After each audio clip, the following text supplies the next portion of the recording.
Hi, and welcome to our fourth episode of Hey Miss Becca. I'm Becca Irwin, and I am your host. Usually on Hey Miss Becca, if you've seen our previous episodes, I invite a clinician to sit in with me and help me unpack the question of the day. This week, our question has come from a parent of an autistic teen who's getting ready to graduate high school. And she's wondering about the best ways that she can support his independence from now until the next couple of years. And so I thought maybe this is a good opportunity to have a whole panel of clinicians that actually work in our SkyLARK young adult program because they have so much experience with this exact issue. So we're in for a special treat today. We'll have a panel discussion. I will be asking the questions, and we'll watch how they grapple with the answers from their three different perspectives. Marie is our mental health clinician in the program, and she is also an art therapist. Melanie is our speech therapist, and she works a lot with executive function and social cognition. And Ori is our occupational therapist. He focuses a lot on those independent living skills. So I hope you guys enjoy this conversation as much as I did. My first question is, what do you think parents are actually really talking about when they're talking about independence for their young adult? The first thing that I think of when I think about independence is just maybe living outside the house, living independently. Maybe parents not needing to be a part of like every step of the process, because quite often there's this codependency. So it's just almost kind of that wanting to wean off of just being less a part of like every decision throughout the day. I also think that safety comes to mind if they want them to be able to do all of those things and not worry about if they're going to be safe. Do you think there is a difference between what people traditionally think of as being independent when you turn into a young adult versus independence the way it might look from a neurodiversity affirming lens? Yeah, absolutely. I think oftentimes we kind of underplay what that process of independence looks like for everybody, really. And it may just be a different rate, a different process. Independence doesn't mean completely on your own. This is something that we talk about a lot in our SkyLARK program. Everybody uses reminders, everybody uses some kind of strategy or aid, or a collection of strategies and aids, rather. And so it's just about figuring out what works best for you and your child. And yeah, just providing that scaffolding so that they can also learn what helps them best. When you guys are thinking about the collection of skills that would form the foundation of what a young adult would need before, being considered independent, what kind of skills are on your mind? What's most important? I think that time awareness is a big one. Being able to know how much time has passed, how long it'll be until something happens, because that will really help with the scheduling and time management of being able to get to things on time and show up where they need to be, and even know how long they need to be somewhere, or get ready in the morning. So I think time management, time awareness is a big one. If you don't innately have that skill of being aware of time, what are some strategies that a young adult could use to bolster their independence in that way? Because some of us can't necessarily improve that innate skill, but we can improve our independence in that area by using strategies. What would you suggest? My go-to is usually setting alarms and timers. So if you know I need to be out of the house at 9 o'clock and it's 8:30, maybe you set yourself a timer for 20 minutes so that you know when that goes off, I need to be getting ready to head out the door. You can set up reminders. I know on iPhones they have the reminders app, so you can schedule that and you can set them to reoccurring. So if you have something you know happens every Wednesday at this time, you can put it in, and every week your phone or whatever device you're using will help give you kind of an external reminder, that usually maybe your parent might have, but now it's this device, and then it's making you independent. Okay, so time management, one very important skill for independence. What else? I think as a speech language pathologist, I'm biased to say communication, of course. I think when it comes down to it, like everybody just needs to know that their voice matters and their words matter. And so I think for unfortunately a lot of people, when they just become overly reliant on other people, um, out of course, great intention, being intuitive to their needs, it kind of stunts their growth and being able to advocate for their preferences, their wants, their needs. And so I think a big part of something that we work on is identifying what is it that you need right now and how can I best communicate that to my particular audience. Of course, the way you talk to your family is going to be different from the way you talk to your healthcare provider compared to your friends or strangers. If you don't have that trusted adult that you're used to depending on, how are you going to get those same needs met when someone's, usually doing that talking and advocating for you? I think that's just with a lot of practice when it comes down to it. So recognizing kind of also ties into a little bit of what we do with our OTs with the interoception work of like, how am I feeling during this moment, whether it's in a state of calmness, a state of dysregulation, what have you, recognizing those feelings, removing any guilt or shame regarding with those feelings, I think is a huge first step of like just normalizing all of this as part of the human experience. And then from there, figuring out, okay, when I'm at this state, what do I need? What are the things that are most helpful for me? Whether that's the coping strategies, whether that's just the language scripts maybe of what best communicates what I need in that moment, can be a huge help. When you are checking in on your mental health, we use the spoon theory a lot at SkyLARK in our adult program. And that's just a means of how much energy do I have? How many mind and body spoons do I have? If I have a lot of energy, it's going to be easier to advocate for yourself. It's going to be easier to put on deodorant, take a shower, do those personal hygiene things that make you feel good. And then when you feel good, it's going to be easier to navigate and learn and keep growing. So I think back to your original question of like those skills, if we're low spoons and we're not feeling good, are we budgeting well? Or are we just going to be trying to buy our happiness? And whether that be like eating out or buying like clothes or something. So there's just so many life skills that are tied into your mental health. So just reiterating like the hygiene, the budgeting, those day-to-day activities like doing laundry. So as an OT, I'm always thinking about how are we managing our basic needs? And that's, things like nutrition, sleep, medication management. And I think many times parents forget that med management piece when preparing their child for independence. And many of our teens and young adults are medicated as part of their therapeutic routine. Do you guys have any kind of ideas about how we work to support independence in those self-care areas? Similar to the time management, we have some participants who are meds and are working on this, and we use the reminders both from us as well as like the digital ones, so timers, a website where you can order your meds and they will send them to you in the day, and all of your meds for the day is in like one packet. So you take that off and it has all of the meds that you need to take for that day. And I think that makes it a lot easier to reorder your meds, to know what you need to take and how much, because it comes all prepackaged. So I'm gonna. Is it called Get Medbox? I believe so. Okay. Yeah. Found it. Wow. Perfect. That's cool because I did not know about that resource. So I'm happy to know about that. Thank you. We hear a lot from our parents of teens and young adults that their kids just seem to lack motivation. And that can feel really overwhelming to try and tackle because how do you teach motivation?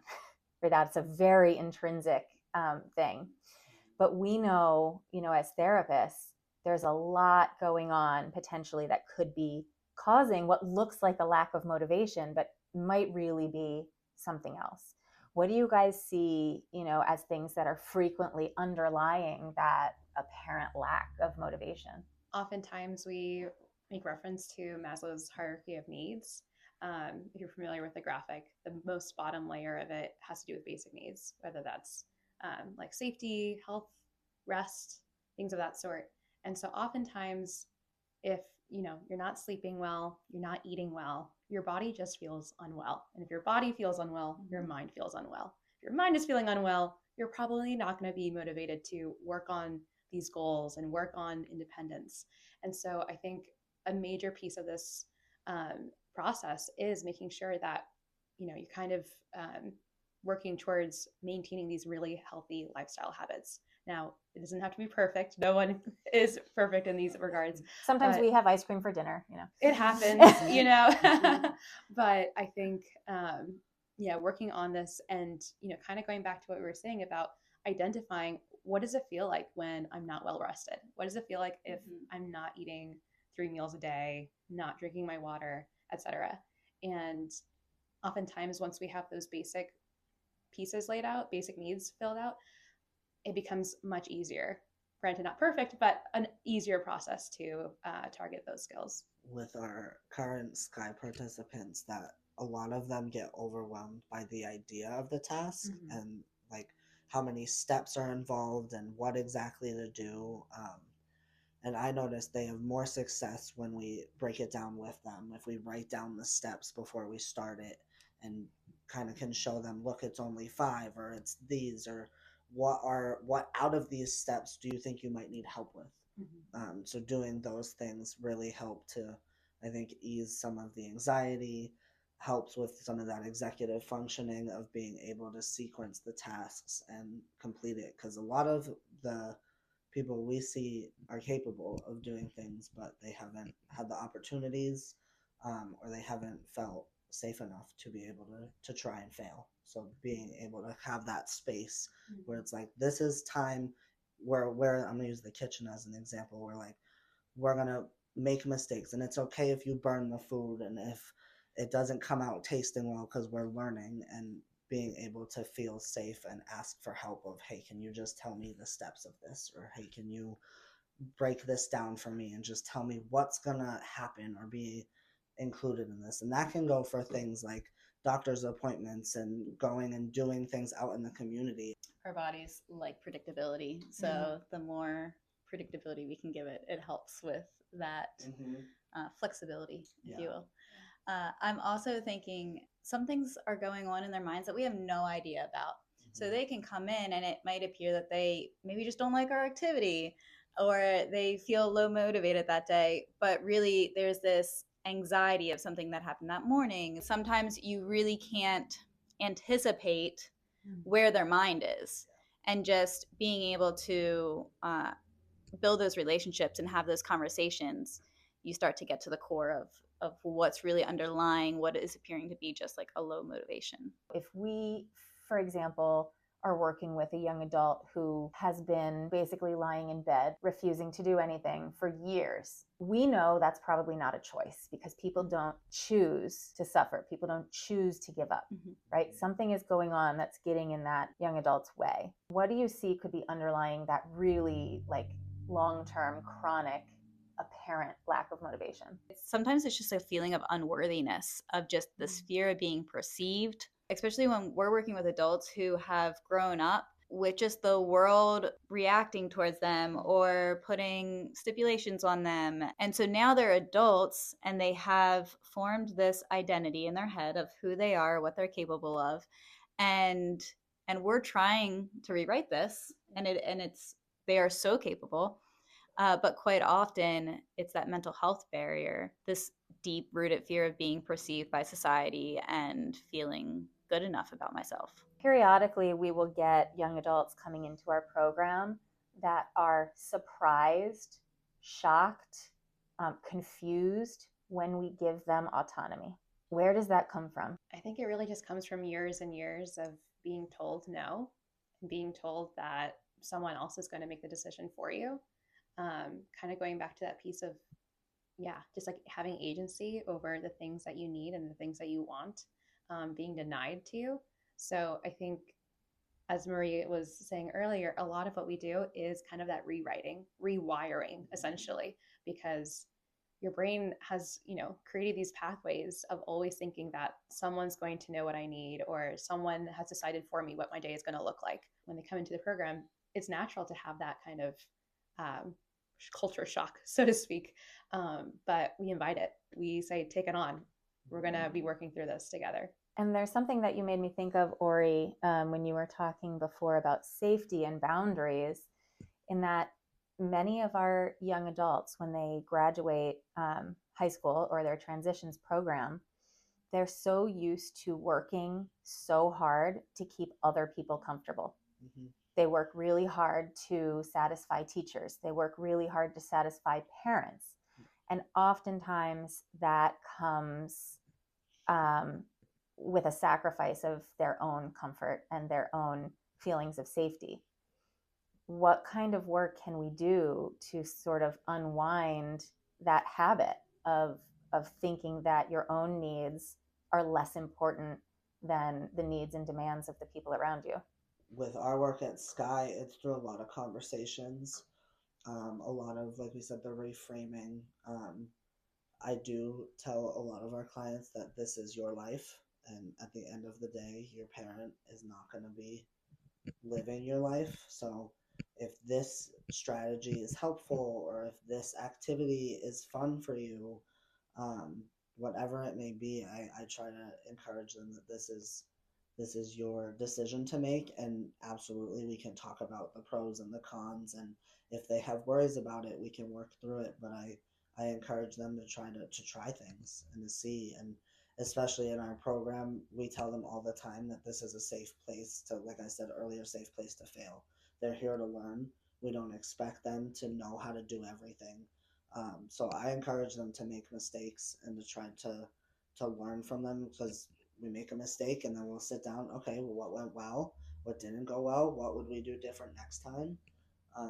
And then working on, after that, it's usually, okay, how do we remember to do that for next time? And a lot of the times when we first start off, it's a cue from someone else usually. But after practice and repeating and learning from those mistakes, I see our participants start to do it on their own and start to come to us and even be like, hey, this happened. These are my pros and cons. This is my plan. And asking us the kind of like, did I do this right? Is this like, am I thinking on the right track? Am I being safe? Am I doing a good job? All of those kind of things, looking for that guidance. And for the parents that are, really hoping that they can get a head start on preparing their teen or their young adult, what are some strategies or some tangible things that they can do at home with their teen or young adult that can help bolster, that autonomy, that self-awareness, all of those skills that we just talked about, that are going to be so important for independence? I think it kind of boils down to making the implicit explicit. Like when you are problem solving real things in real time, think out loud, model for them what your thought process is. So for example, if something goes over time, a doctor's appointment or something, and you had a plan to make dinner, and you may have needed to go to the grocery store and whatever have you, you can communicate aloud what your thought process is and problem solve what that looks like. So maybe it's, showing that flexibility in the moment, showing the frustration, and that's okay to be frustrated. You don't have to be okay all the time. And just kind of walking through all the steps as to how you're going to navigate that situation. I think so many times parents want to hold it all together, and kind of hide away kind of the frustrations or worries that you may have. But really, that's what really builds resilient children who grow into resilient adults. So I think, making the implicit explicit, being transparent about everything. I'm thinking about, creating SkyLARK as a safe place to try things, as a safe place to fail, as a safe place to make mistakes. How can parents do that at home, especially when there's time pressure, when there's, busy schedules, when there's logistical, hurdles? What small things can parents do at home to kind of create that space and that permission? I would start by picking one thing that they Like, ask your child what feels like the most important thing that you want to learn or grow at or feel like you need to do before we take this next step. And then have the parent share, okay, this is what I think we need to work on, and kind of decide where you want to start. And then from that, you could start with an hour a month, an hour a week of, you're like, on Sundays from 11 to noon, we're going to practice our skills. And each week you can start with, let's say you're doing cooking or money management. So you're going to sit down for an hour with your kid and throw a hypothetical, or maybe you go to McDonald's and you give them a $20 bill and be like, let's go look at the menu and do the math out and see what do we have the money for, and practice those skills just in that space. And in that time, you reiterate to them, like, we are learning. You don't have to get this right. I'm not expecting you to get this right. We're doing this so that we can learn. And when we do it out there, you feel more confident. You know what to expect. And then you can build on those from in the home to, like I said, now you're going out in the community, or, okay, you've been working on cooking for a while and you know that your kid knows how to make eggs. So maybe one day you have breakfast for dinner and they make the eggs for everybody. So kind of finding those ways of, similarly too, of explaining your thought process with the problem solving. You can explain your thought process with cooking or with your money management and being like, all right, we spent this much on groceries. I need to buy gas this week still and need this. So, and kind of modeling, but also I think setting a time aside that's structured, that your child knows that we're going to do this and what we're going to talk about, and just reiterating, like, it's okay if we mess up. How should or could a parent respond when there is a mistake, even a huge mistake, during the learning process? It can be tricky. I definitely have moments, especially if you're cooking, because things can get burnt or dangerous or hot, and I recommend to take a deep breath to start. Regulate yourself first. Yeah. We want to take a deep breath, because if we have a strong reaction, then they're gonna obviously be like, I clearly did something wrong. It might cause more anxieties and lead to more things. So trying to stay as calm as you can is best, even if you need to just step away and be like, I need a minute. I'm going to go take a break and come back. And if you have things that could be dangerous, shut them off, please. But just taking your time to regulate yourself and come back and just explain, like, either why you're feeling what you're feeling, or just explain, like, listen, we need to not touch the hot pan because we can get burned. And just, I like to bring things back to safety. And explaining that I'm not trying to micromanage you or nitpick. I'm explaining this because I don't want you to get hurt, or I don't want something bad to happen. But when you're able to respond with curiosity, because it opens up a conversation to understand their perspective, because you might think there is a very clear way to think something through and be so amazed at the response that you get when you open up with curiosity to a situation. What does that look like in a conversation? If Melanie is managing her money, she's practicing, and she takes her entire budget and spends it on adorable stuffed animals and comes back with nothing left, and she was supposed to have enough to buy lunch. How do we have a conversation that's based around curiosity? I think there's two parts of how I want to answer this, because quite often, if we're dealing with budget, there's already a conversation that's had of, like, this is how we plan on spending our money. So I'd be like, oh, do you remember the conversation that we had about how you wanted to save money for those stuffed animals? It sounded like you might have gotten really excited and jumped, got a head start on me there. So tell me what happened. How can we problem solve this together if this is still our goal? And also just being comfortable with dealing with the natural consequences. Obviously, in this situation, do not starve your child.